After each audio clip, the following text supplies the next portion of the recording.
At least the AFL came out and said, oh, shocker, that actually he was taken high. I mean, I would have never guessed, because it is very hard to tell if he's been taken high in this rear naked show. Today on the show, we talk AFL and NRL, football, Formula One, world athletics, and we see one of the worst dives I have ever seen in football from Neymar, and that is saying something. Jack Ginnivan could try that. He might finally get a call. This is $0 given.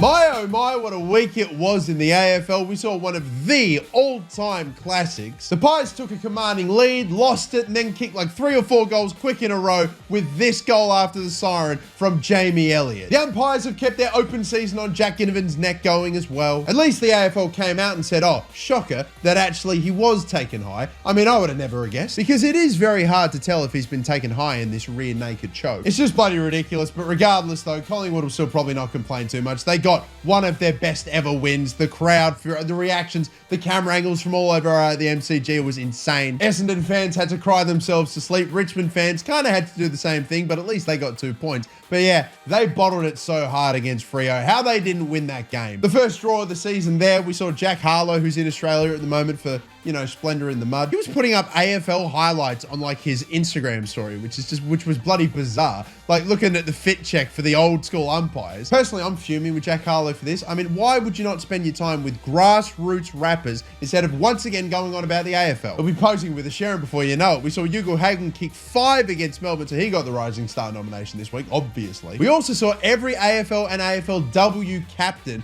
posing together on the MCG surface as well, which was also a pretty cool and historic moment. And yes, finally onto the NRL, where there's only one thing we can really talk about because it only just turned the whole of NRL Twitter nuclear. The West Tigers got absolutely robbed, and the NRL even came out and said, yep, they were robbed, but they're not going to do anything about it. I do remember a while ago an AFL game where like the siren went, the game kept going, and there was a point scored, it was a draw, and they reversed the result after the game. If there was ever a time sort of like that in the NRL, I would have thought this would have been it. West Tigers got done so dirty. It's funny how if you weren't even a West Tigers fan, everyone was calling for blood. We couldn't believe it. And not the only NRL drama, we had Vapegate with Kevin Proctor, you know, just going at halftime down the tunnel, have a quick little pull from his vape. I've never seen anything like that before. If it was 40, 50 years ago and it was like a Cuban cigar, everyone would have thought he was a legend. But now, you're cut from the team. And of course, we've got the Manly bloody drama as well with that whole freaking situation. I personally quite like the jersey. I don't mind it at all. You, me, everyone in the league. Well, apparently not everyone in the league. Not even your own change rooms, Manly. But yeah, we'll see what becomes of that, whether there is a boycott. This punter at Splendor looks like he belongs on the NRL trophy. On to the football, where it's pretty much the end of the tour for the pre-season games here in Australia. We had Manchester United and Aston Villa drawing 2-2 in Perth. David De Gea pretty much doing his best Luke Parker impression, just ducking every single time the ball came in. There are pre-season games happening everywhere, like in Japan, PSG won 6-2. You saw both Neymar, Messi, and Mbappe get on the score sheet. So one goat's doing all right in pre-season, the other one's too busy trying to find another club, and he is just getting rejected everywhere. Messi in pre-season, 2 goals, 2 assists. Ronaldo in pre-season, 7 rejections. Finers offered $20 million for Ronaldo to stop calling them. I would have never thought I would ever see like even Ronaldo get disrespected this hard. All right, Dybala breaks Ronaldo's record for most search shoulders in it. He doesn't even hold that record anymore. That's unbelievable. Anyway, we also saw an El Clasico friendly over in America with Barcelona winning that one 1-0. Darwin Núñez, after having an absolute stinker of a preseason, just responds and scores 4 against RB Leipzig in a half. And Zlatan Ibrahimovic, with no regard for my feelings or any other man's feelings, just decided to drop this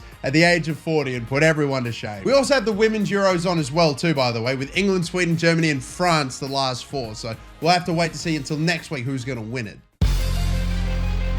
Formula One was in France this weekend at Le Castellet. It's not the greatest track, obviously, but wow, there was some drama with Charles Leclerc spinning basically when he was leading the race by like 20-something seconds. He had to come into pit, but it wasn't like he was exactly pushing or anything like that. So yeah, that's 75 points now he's dropped from winning positions. And if he had gotten them all, then guess who would almost definitely be leading the championship right now? Without question, it would have been Charles Leclerc. So that is crazy how the Ferraris are just, again, shooting themselves in the foot. They just keep doing it all the time, and Max Verstappen, once again there, to, well, pick up the pieces and cruise to an easy win. The Sebastian Vettelification of Charles Leclerc's Ferrari career is now in motion. And with Ferrari's woes, it meant the Mercedes could pretty well cruise on through to a podium as well. So that is the first time that we've seen Hamrussi. I don't know if I agree with that caption. But yeah, it was their first podium together, both George and Lewis. And Lewis was absolutely on a pretty hot race. Yeah, he was fairly drained after it.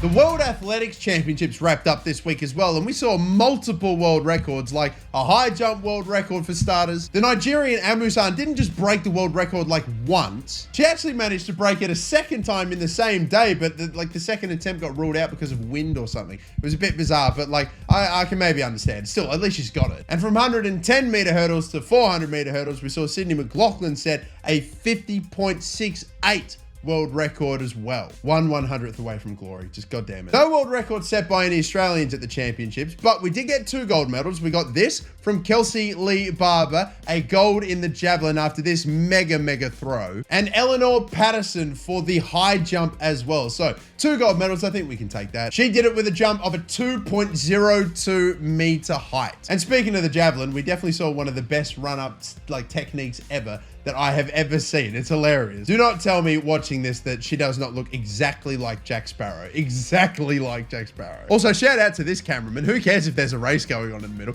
You've got to get the shot. Ah, what a guy. Anyway, it is time now for the Legend of the Week, ladies and gentlemen. I ask you all at the end of every week for your nominees for the Legend of the Week. Let's see who you've got. I'm not surprised to see a lot of love for Jamie Elliott. Oh, the Aussie FIBA team. Yeah, of course. Australia did indeed take gold in the gold medal game against Lebanon. My God, we nearly choked it. But we did indeed get the game with On Maker being the player of the game in the final, so well done. The NRL bunker ref for the Tigers, Jamie Elliott, ice cold. But kicking a goal after the siren and winning your team the game, and not just from anywhere, but from almost 50 meters out, right on the boundary. What a kick. Jamie Elliott, Legend of the Week, 9 in a row for the Pies. Will they make it 10 next week? We shall wait and see. But until then, people, that will do it for me. Thank you all so much for watching. I'll catch you all next time. See you later, and bye-bye.